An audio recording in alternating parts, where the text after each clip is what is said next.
साथियों नमस्कार।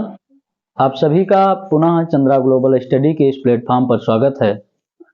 हम लोग कक्षा 10 के 2023 के अनुसार पेपर को हल कर रहे थे, जिसमें से सेट 4 824 EM कोड को हमने हल किया था और इसके बहुविकल्पीय प्रश्नों को पिछली कक्षा में हल कर लिया था। तो आइए इसके हम वर्णनात्मक प्रश्नों को आज इस सेशन में हल करते हैं। तो चलिए देखते हैं प्रश्नों को। इसमें जो पहला क्वेश्चन दिया गया है, क्वेश्चन नंबर 21। ये देखते हैं क्वेश्चन नंबर 21। ये कह रहा है कि गोलीय दर्पण कितने प्रकार के होते हैं। फिर है इनके नाम लिखिए। आगे कह रहा है किसी गोलीय दर्पण के वक्रता केंद्र एवं मुख्य अक्ष की परिभाषा लिखिए। फिर है एक उत्तल दर्पण की फोकस दूरी 30 सेंटीमीटर है। दर्पण के सम्मुख 5 सेंटीमीटर लंबी वस्तु दर्पण से 30 सेंटीमीटर की दूरी पर रखी गई है। तो प्रतिबिंब की स्थिति, आकार एवं प्रकृति ज्ञात कीजिए। तो चलिए एक एक करके हल करेंगे। तो सबसे पहले कह रहा है गोलीय दर्पण कितने प्रकार के होते हैं, प्रत्येक का नाम लिखिए। तो आप लिखेंगे इसके उत्तर में गोलीय दर्पण, हेडिंग करेंगे गोलीय दर्पण के प्रकार, गोलीय दर्पण के प्रकार, और लिखेंगे इसमें कि गोलीय दर्पण दो प्रकार के होते हैं। गोलीय दर्पण दो प्रकार के होते हैं, दो प्रकार के होते हैं। कह रहा है प्रत्येक का नाम लिखिए। तो पहले आप लिख देंगे कि नंबर 1 अवतल दर्पण और नंबर 2 उत्तल दर्पण। उत्तल दर्पण एक पार्ट इस प्रश्न का हो गया। तो कह रहा है इसी में कि किसी दर्पण की वक्रता केंद्र और मुख्य अक्ष को परिभाषित कीजिए। तो अगला हेडिंग हम कर देंगे यहां पर वक्रता केंद्र, वक्रता केंद्र। और वक्रता केंद्र की परिभाषा लिखेंगे गोलीय दर्पण जिस खोखले गोले का भाग होता है, गोलीय दर्पण जिस खोखले गोले का भाग होता है, उस गोले का केंद्र ही दर्पण का वक्रता केंद्र कहलाता है। दर्पण का वक्रता केंद्र कहलाता है। इसे कैपिटल C से प्रदर्शित करते हैं, इसे कैपिटल C से प्रदर्शित करते हैं। तो एक पार्ट हो गया इसका वक्रता केंद्र। अब हम अगला देखते हैं। इसी में कह रहा है सवाल में कि इसका मुख्य अक्ष बताइए। तो मुख्य अक्ष को भी परिभाषित कीजिए। तो अगला हेडिंग कर देंगे मुख्य अक्ष, मुख्य अक्ष। चलिए तो मुख्य अक्ष को लिखें किसी गोलीय दर्पण के वक्रता केंद्र तथा किसी गोलीय दर्पण के वक्रता केंद्र तथा ध्रुव को मिलाने वाली सीधी रेखा, ध्रुव को मिलाने वाली सीधी रेखा दर्पण का मुख्य अक्ष कहलाती है। दर्पण का मुख्य अक्ष कहलाती है। तो ये हो गया हमारा। अब इसमें कह रहा है इसका न्यूमेरिकल पोर्शन है। कह रहा है कि एक उत्तल दर्पण की फोकस दूरी 30 सेंटीमीटर है। तो चलिए यहां से हम लिख लेते हैं इसके न्यूमेरिकल वैल्यू में कि दिया गया है कि उत्तल दर्पण है और इसकी फोकस दूरी दी गई है 30 सेंटीमीटर। चूंकि दर्पण उत्तल है तो हमारी फोकस दूरी जो होगी वो पॉजिटिव लिखी जाएगी। दर्पण के सम्मुख 5 सेंटीमीटर लंबी वस्तु रखी है, यानी ऑब्जेक्ट की लंबाई दे दिया है इसने 5 सेंटीमीटर।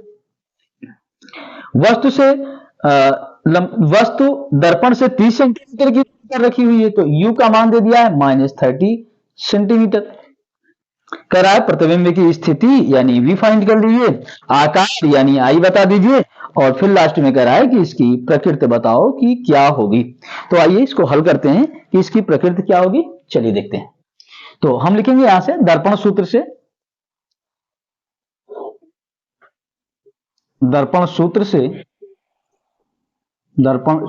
सूत्र होता है 1/f = 1/b + 1/u। यहीं पर वैल्यू रख देंगे। तो 1/f का मान है हमारा 30, 1/v हमें फाइंड करना है।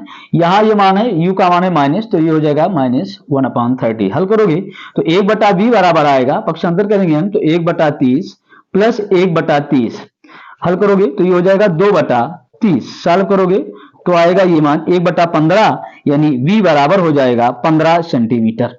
तो हमें इसकी जो है स्थिति मिल गई कि प्रतिबिंब कहां पर बनेगा, ये मिल गया 15 सेंटीमीटर। और चूंकि ये पॉजिटिव आ रहा है अर्थात ये दर्पण के पीछे बनेगा, आभासी होगा। अब हम यहीं से लिखेंगे, चूंकि हमें आई की वैल्यू भी ज्ञात करना है, तो लिखेंगे चूंकि आई बटा ओ, आई बटा ओ बराबर -b/u, वैल्यू रख देते हैं। आई ये दिया गया है, आई बटा वो है 5 सेंटीमीटर, ये माइनस v की वैल्यू मिली है 15 सेंटीमीटर, और u दिया गया है हमारा -30। तो ये माइनस से माइनस कटेगा, 15 दूना 30, ये आ जाएगा 2। हल करोगे तो i बराबर हो जाएगा 5/2 अर्थात 2.5 सेंटीमीटर। तो ये हमारा मिल गया दूसरा उत्तर, प्रतिबिंब की स्थिति। ये हमारा है पहला उत्तर, स्थिति क्या है, और ये प्रतिबिंब का आकार मिल गया। अब यहीं पर हम लिख देते हैं इसकी प्रकृति। तो लिखेंगे प्रकृति में कि प्रतिबिंब आभासी कामा सीधा व वस्तु से छोटा होगा। तो ये हमारा हुआ पहला सवाल, नोट करिए।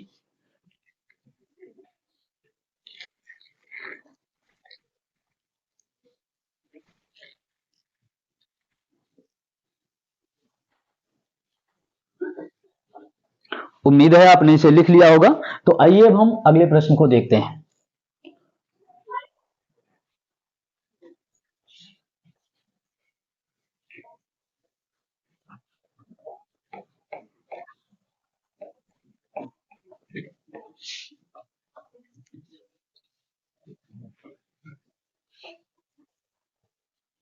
चलिए देखते हैं, अगला प्रश्न दिया गया है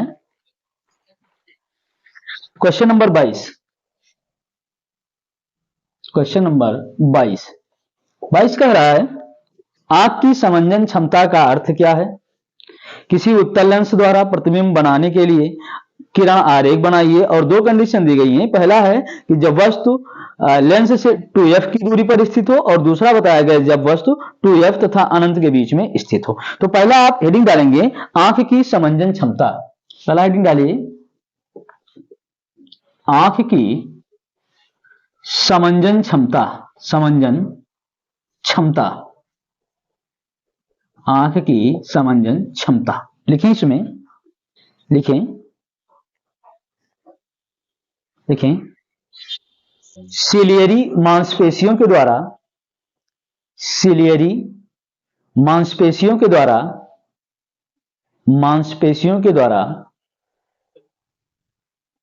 नेत्र लेंस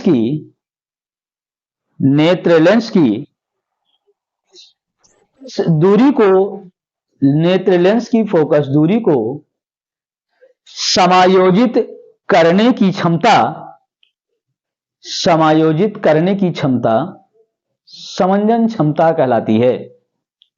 समायोजित करने की क्षमता समंजन क्षमता कहलाती है। जिससे लिखेंगे जिससे प्रत्येक स्थिति पर स्थित वस्तु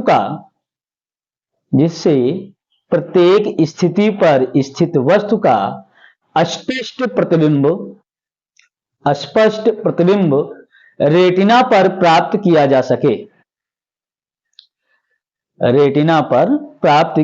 सके।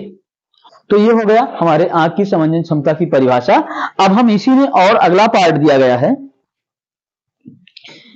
कि उत्तल लेंस के द्वारा प्रतिबिंब बनाइए किरण आरेख, और कंडीशन पहले दी गई है कि जब वस्तु लेंस से 2f की दूरी पर हो। चलिए देखते हैं, पहला है किरण आरेख में कि जब वस्तु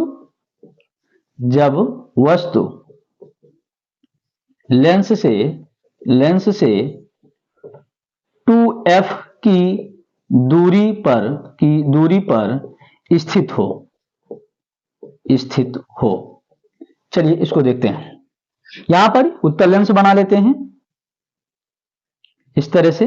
ये कोई उत्तल लेंस होगा, ये इसका बीच का, यहां से हम इसे खींच देते हैं लाइन, और यहां से हम खींच देते हैं इसका मुख्य अक्ष। ये हो जाएगा इसका मुख्य अक्ष, आप देख रहे हैं।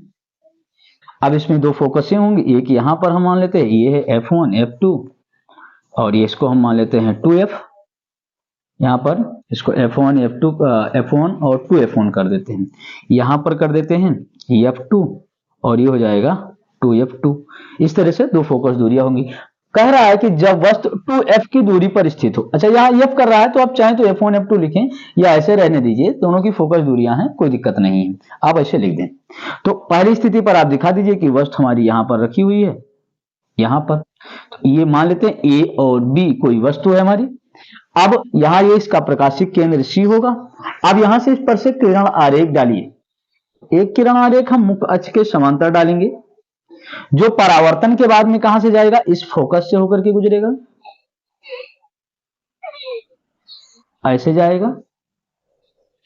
दूसरा प्रकाश किरण हम इसके वक्रता केंद्र से डालेंगे, और वक्रता केंद्र से जो प्रकाश किरणें जाती हैं वो सीधे उसी मार्ग से निकल जाती हैं। तो ये ऐसे जाएगी और ऐसे ये चली जाएगी, ऐसे कुछ आप लोग बनाएंगे पटरी से तो वो सही बनेगा ये। और ये दोनों जहां पर एक दूसरे को काटती हैं, कुछ ऐसे ही काटेंगे ये, आप देखेंगे।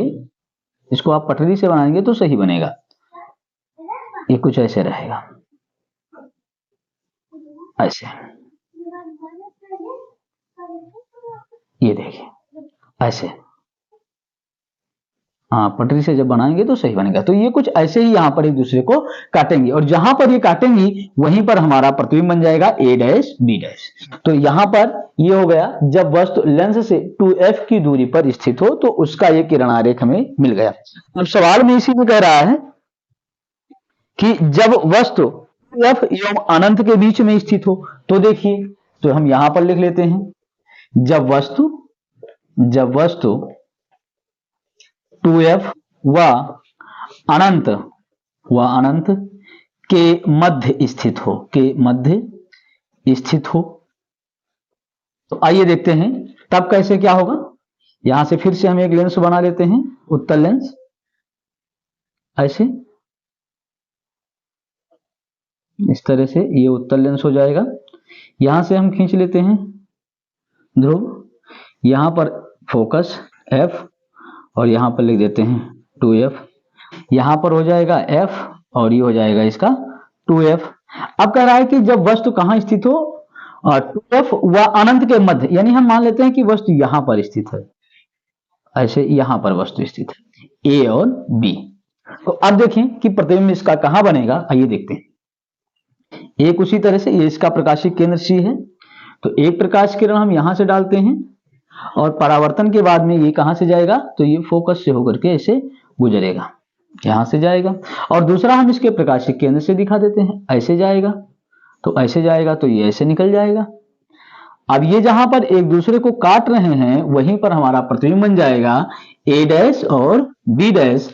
तो इस तरह से 2F व अनंत के मध्य जब वस्तु स्थित हो तो हमारा किरण आरेख ये प्राप्त होगा, और जब यहां पर 2F पर स्थित हो तो दूसरी तरफ 2F पर ही हमारा प्रतिबिंब बनता है। आप लोग इसे बनाइए।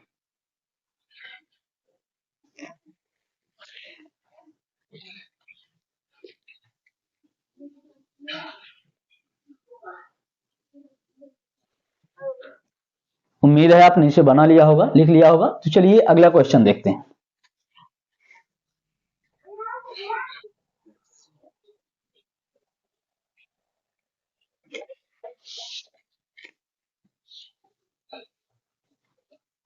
आइए अगला प्रश्न देखते हैं। अगला प्रश्न कह रहा है, क्वेश्चन नंबर 23। क्वेश्चन नंबर 23 कह रहा है, प्रतिरोधों के समांतर संयोजन के किन्हीं दो लाभों का उल्लेख कीजिए। फिर कह रहा है कि दिए गए परिपथ में प्रत्येक प्रतिरोध में प्रवाहित धारा तथा परिपथ में प्रवाहित संपूर्ण धारा का मान ज्ञात कीजिए।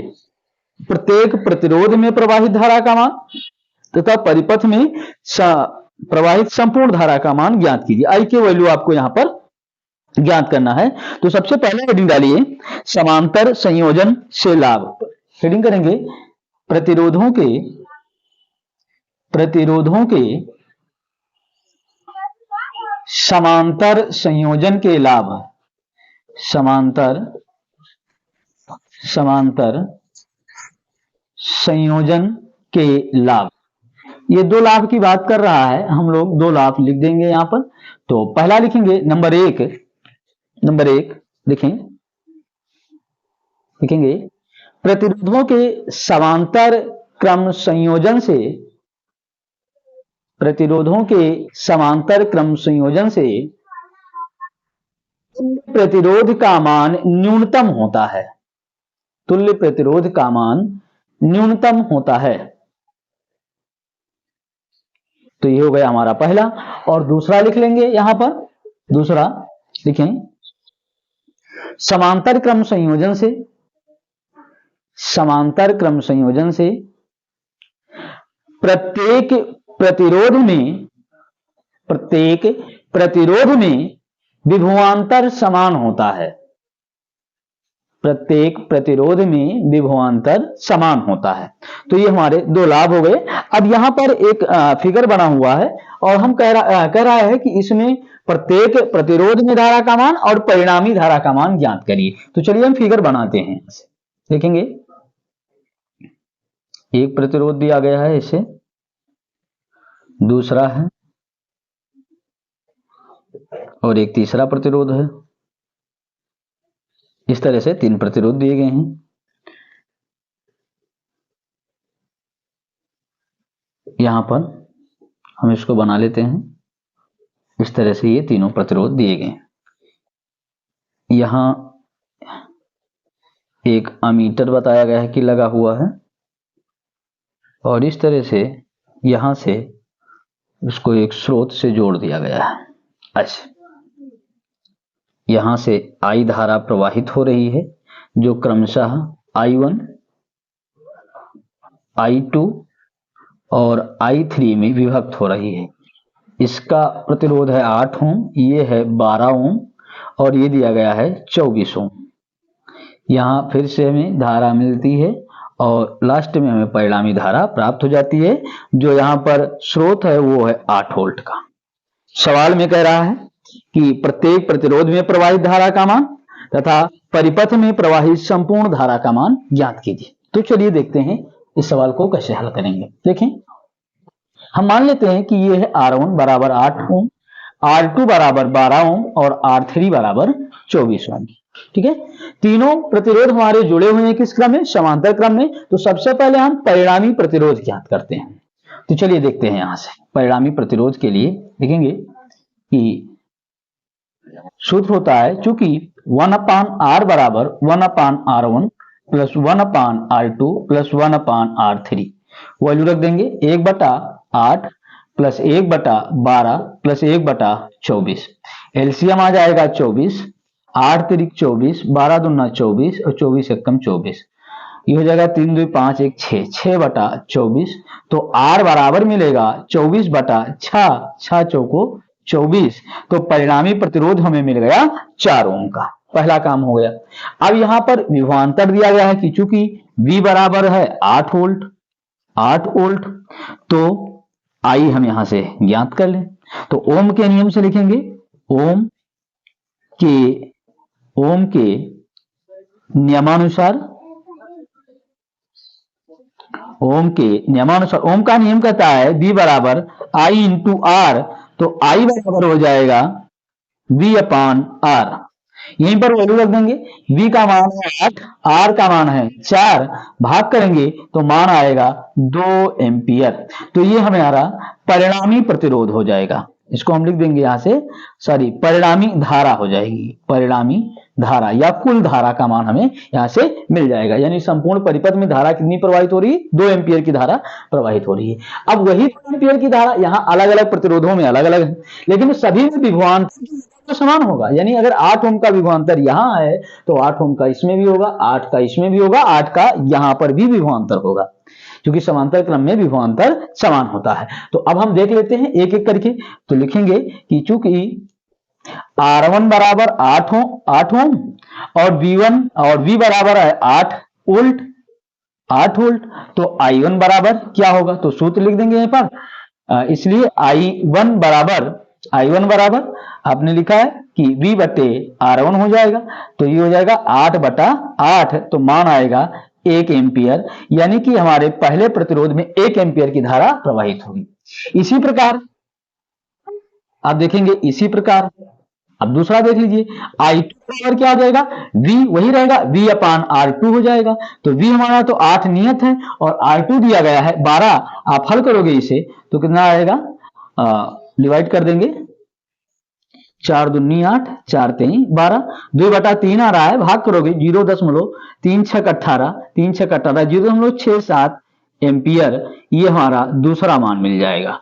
और अब हम ज्ञात करेंगे I3 बराबर, तो V अपान R3 हो जाएगा, V हमारा 8 रहेगा, ये हो जाएगा 24, तो 8 तिरिक 24 यानी 1 बटा 3 आ जाएगा। हल करोगे तो 0.33 एम्पियर, ये हमारे तीसरे प्रतिरोध में प्रवाहित धारा का मान होगा।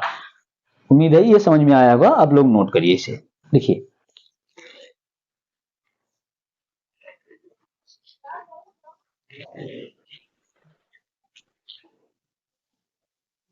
उम्मीद करते हैं आप लोगों ने इसे लिख लिया होगा। चलिए अगले प्रश्न को देखते हैं।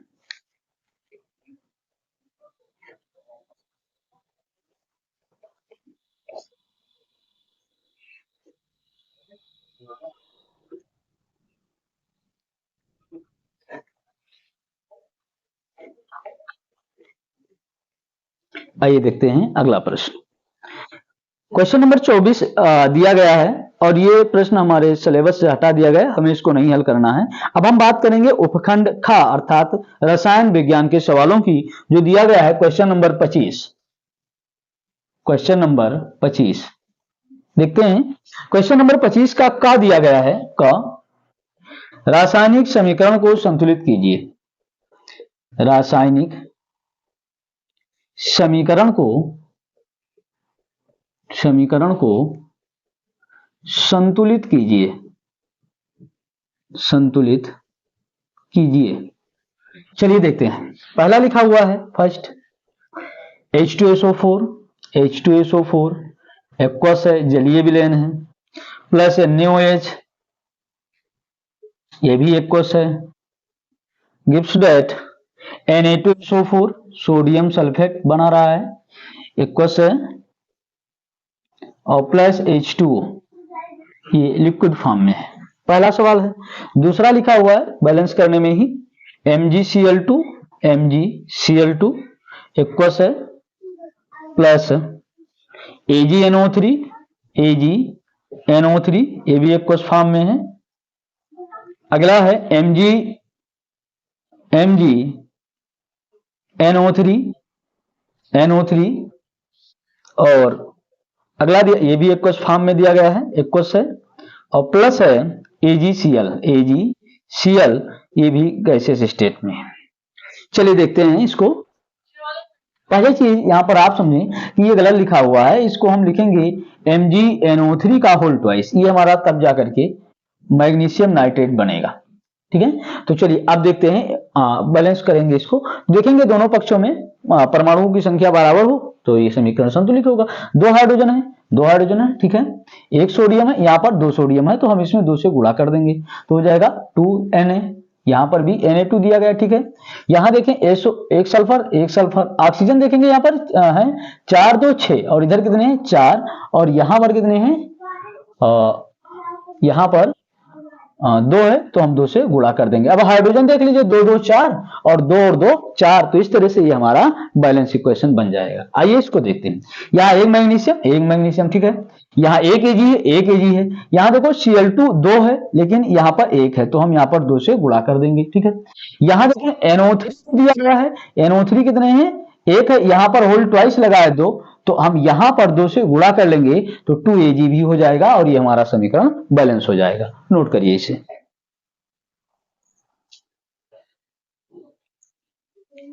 चलिए देखते हैं 25 का यही 25 का हम हल करेंगे अब खा। देखें 25 के खा में क्या लिखा है। पहला 25 के खा में पहला है अभिक्रिया, एक रिएक्शन दिया गया है, कह रहा है Zn plus H2SO4, Zn plus H2SO4 gives that ZnSO4 plus H2 में अभिकारक तथा उत्पाद बताइए। यानी इसमें कौन अभिकारक है और कौन उत्पाद है। सिंपल सी बात है, एरो से जो पहले है वो अभिकारक है, ये क्या है, अभिकारक है, और एरो हुआ आपका इसके बाद का जो है वो उत्पाद है। बस और कुछ करना ही नहीं है इसमें। अगर नाम की बात करें तो हम इसको लिख देंगे कि ये जिंक है, इसको लिख देंगे कि ये सल्फ्यूरिक अम्ल है, सल्फ्यूरिक अम्ल, इसको लिख देंगे कि इसका नाम है जिंक सल्फेट, जिंक सल्फेट, और इसको लिख देंगे कि ये क्या है, हाइड्रोजन गैस है। बस इतना ही केवल इसमें करना था। नोट करिए, ये खा का पहला था। खा का दूसरा देख लीजिए, इसी खा के में दूसरा दिया गया है कि अमोनियम क्लोराइड के ऊष्मीय वियोजन की अभिक्रिया, अमोनियम क्लोराइड नौसादर NH4Cl, अमोनियम क्लोराइड के ऊष्मीय वियोजन की अभिक्रिया तथा बनने वाले पदार्थों का नाम लिखिए। चलिए हम यहां पर रिएक्शन लिख देते हैं। ये है हमारा ammonium chloride NH4Cl, ammonium chloride, और जब इसका ऊष्मीय वियोजन करते हैं, इसको गर्म करते हैं, तब ये बना लेता है NH3 प्लस HCl, हाइड्रोक्लोरिक अम्ल। यानी ये बना लेता है अमोनिया, अमोनिया, और ये हो जाएगा हाइड्रोजन क्लोराइड, हाइड्रोजन क्लोराइड। बस ये हमारा उत्तर हो गया, हाइड्रोजन क्लोराइड। नोट करिए, ये है ammonium chloride, ammonium chloride. Note करिए।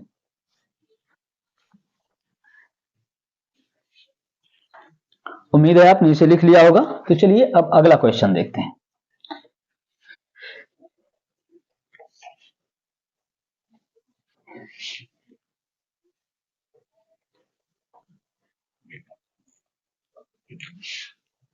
चलिए आइए देखते हैं अगला प्रश्न। अगला प्रश्न क्वेश्चन नंबर 26, क्वेश्चन नंबर 26। 26 में देखें, 26 का दिया गया है IUPAC नाम लिखो, IUPAC नाम लिखो। और IUPAC नाम लिखने के लिए यहां पर कुछ संरचना दी गई है, दो संरचनाएं हैं। पहला है H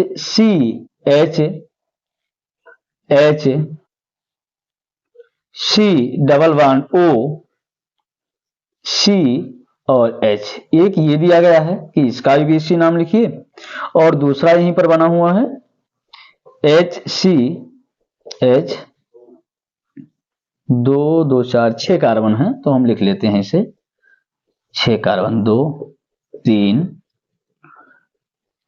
4, ये है 5 और ये है 6।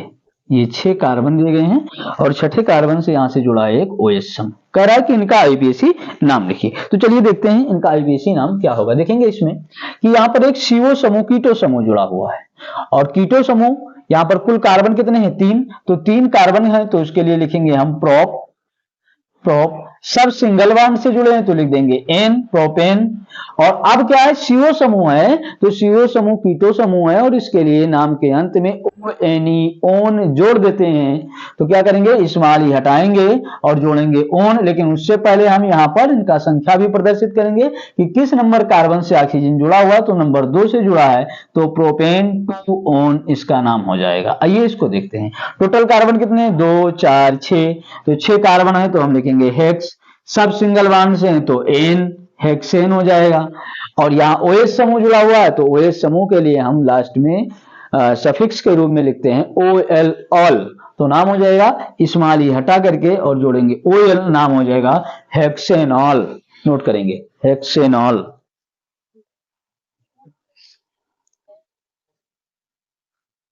देखें 26 का जो खा दिया गया ये आपके सिलेबस में नहीं है क्वेश्चन, इसको हमें कुछ नहीं करना है। अब हम बात करेंगे इसके क्वेश्चन नंबर 27 की। चलिए देखते हैं क्वेश्चन नंबर 27।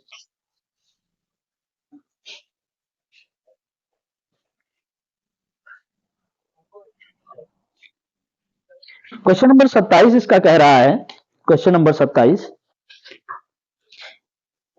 कि निम्न पर संक्षिप्त टिप्पणी लिखिए। क्वेश्चन नंबर 27 है, टिप्पणी लिखो, टिप्पणी लिखिए।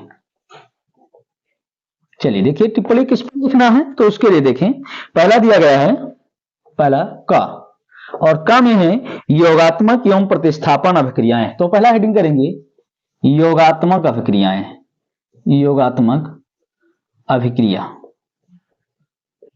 योगात्मक अभिक्रिया। और इसमें लिखें, योगात्मक अभिक्रिया में लिखेंगे, लिखें वह रासायनिक अभिक्रियाएं, वह रासायनिक अभिक्रियाएं जिसमें दो या दो से अधिक पदार्थ, दो या दो से अधिक पदार्थ आपस में मिलकर एक नया पदार्थ बनाते हैं, एक नया पदार्थ या यौगिक बनाते हैं, योगात्मक अभिक्रिया कहलाती है, योगात्मक अभिक्रिया कहलाती है। उदाहरण लिख लेंगे, जैसे यहां पर लिख दें, जैसे H2 प्लस Cl2 क्रिया करेगा, बनाएगा ये 2HCl।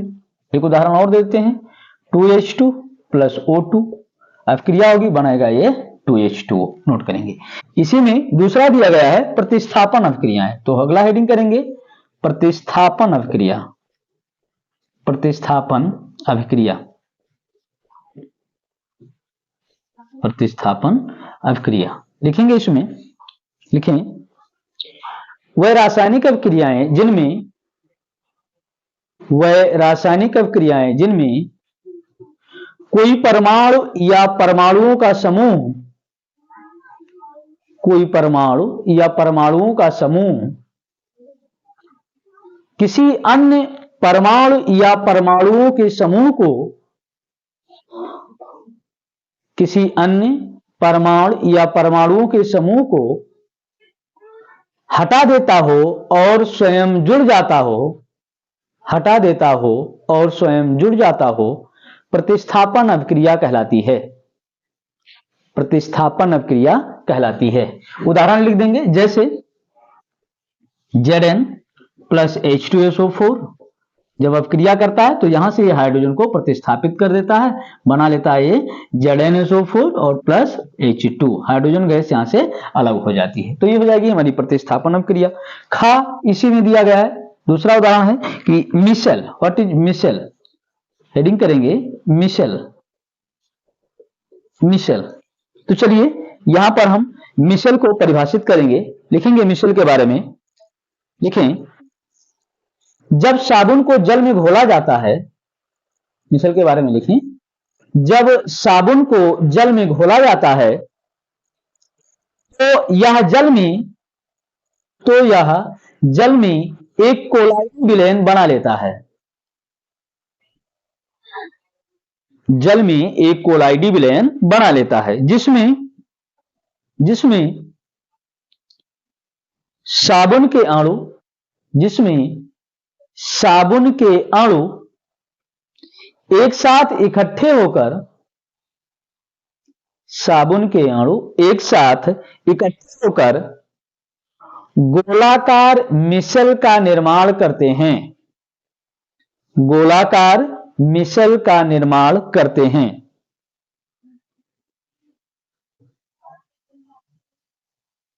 देखिए आगे, देखो इस मिशेल में साबुन के अणु, साबुन के अणु, साबुन के अणु त्रिज्य रूप में व्यवस्थित होते हैं। त्रिज्य का मतलब एक सेंटर लेकर के और उसके चारों ओर व्यवस्थित होते हैं, त्रिज्य के रूप में व्यवस्थित होते हैं, जिसमें हाइड्रोकार्बन सिरा केंद्र की ओर, जिसमें हाइड्रोकार्बन सिरा केंद्र की ओर तथा आयनिक सिरा बाहर की ओर स्थित होता है, तथा आयनिक सिरा बाहर की ओर स्थित होता है। तो ये हो जाएगी हमारी मिशेल की परिभाषा। इसी में अगला कह रहा है ग उदासीनीकरण, टिप्पणी करना है उदासीनीकरण अभिक्रिया, हेडिंग करेंगे उदासीनीकरण अभिक्रिया लिखेंगे, लिखें, लिखें,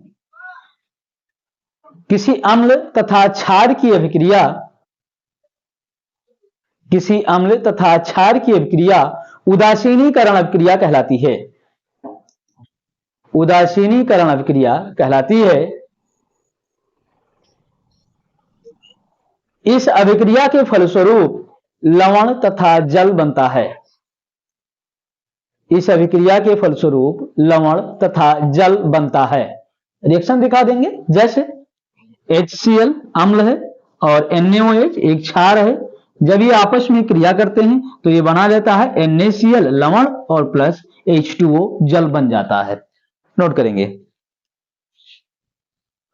चलिए ई लेते हैं। कह रहा है कि अथवा करके, इसी 27 में अथवा करके दे दिया गया है प्रश्न कि या तो इसको करो या फिर नीचे दिया गया है, तो अथवा में का दिया गया है। का है विरंजक चूर्ण के दो उपयोग लिखिए। तो हेडिंग कर लेंगे विरंजक चूर्ण के उपयोग, विरंजक चूर्ण के उपयोग, उपयोग।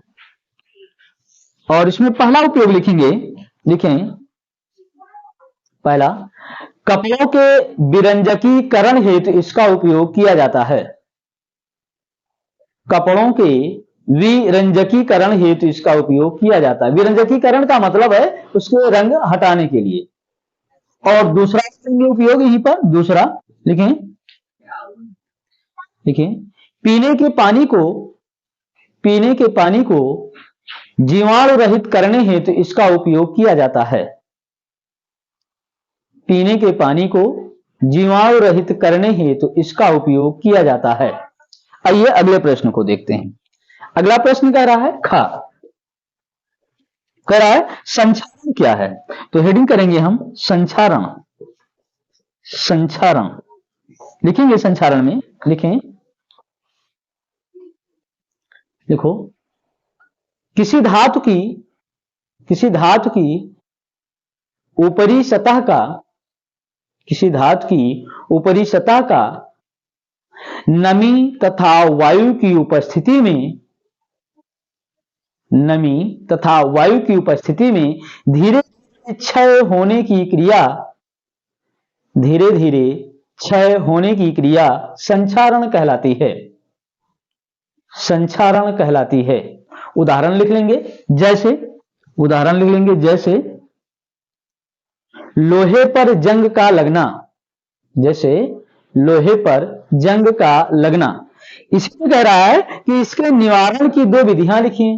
तो यहीं पर हेडिंग कर देंगे निवारण की विधियां, निवारण की विधियां। चलिए इसके निवारण की विधियां भी लिख लेते हैं। तो निवारण की विधियां में पहला पॉइंट लिखेंगे, नंबर एक, नंबर एक पहला लिखें, धातु की ऊपरी सतह पर पेंट का लेपन करके, धातु की ऊपरी सतह पर पेंट का लेपन करके। और दूसरा लिख देंगे, दूसरा लिखें, धातु पर ग्रीस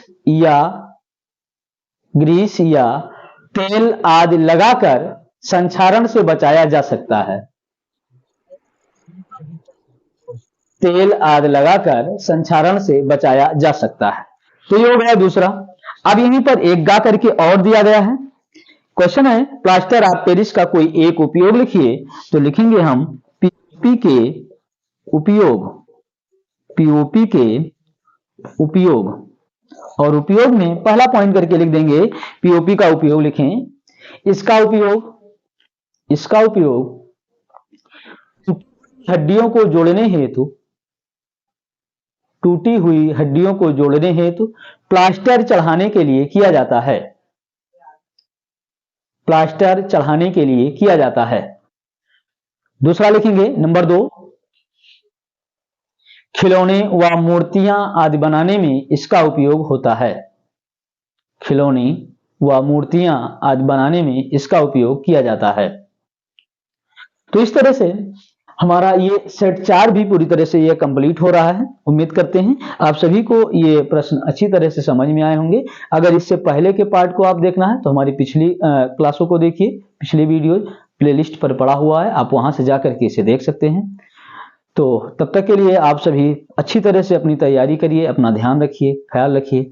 जय हिंद, धन्यवाद।